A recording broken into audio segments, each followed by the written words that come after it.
हर दिन पावन श्रृंखला की आज की कड़ी में हम बात करते हैं संघनिष्ठ नाना साहेब भागवत जी की। श्री नारायण पांडुरंग नाना साहेब भागवत का जन्म महाराष्ट्र में पूना के पास सतार में 1884 में हुआ था। घर की आर्थिक स्थिति अच्छी ना होने के कारण वे अपने मामा जी के घर नागपुर काटोल पढ़ने आ गए।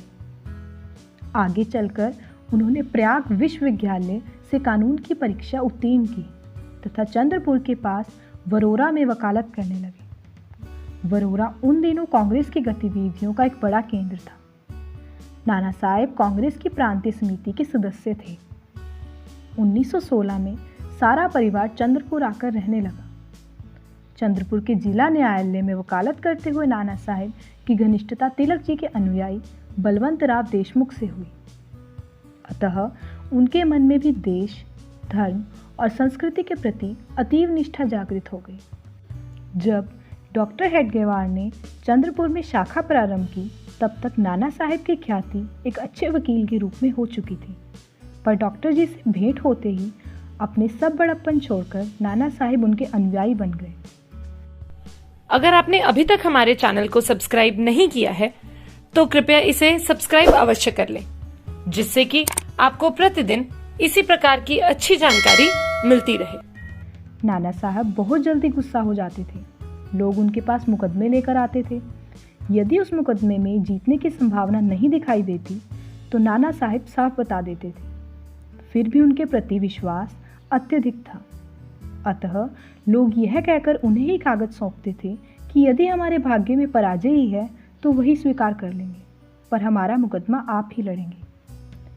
संघ में सक्रिय होने के बावजूद चंद्रपुर के मुसलमान तथा ईसाइयों का उन पर बहुत विश्वास था। वे अपने मुकदमे उन्हें ही देते थे। उनके घर से नाना साहेब के लिए मिठाई के डिब्बे भी आते थे।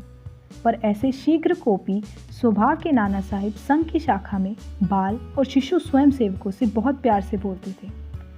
डॉक्टर हेडगेवार के साथ उनका लगातार संपर्क बना रहता था। उनकी ही तरह नाना साहेब ने भी अपने स्वभाव में काफ़ी परिवर्तन किया।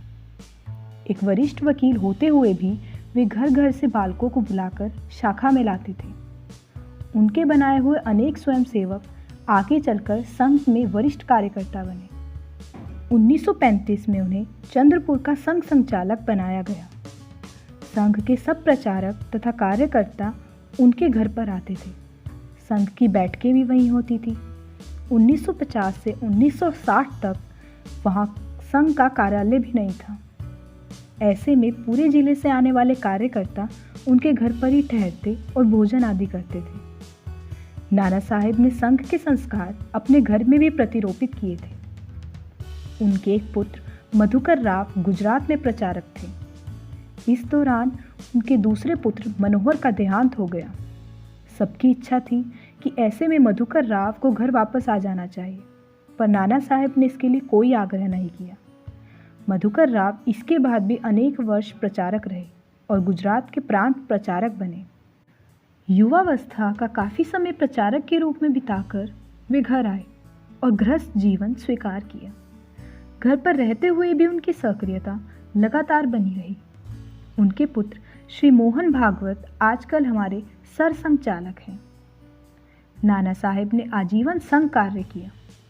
इसके साथ ही अपने पुत्र एवं पौत्र को भी इसकी प्रेरणा दी। ऐसे श्रेष्ठ एवं आदर्श गृहस्थ कार्यकर्ता नारायण पांडुरंग भागवत का 31 मार्च 1971 को देहांत हुआ। भारत माता की जय।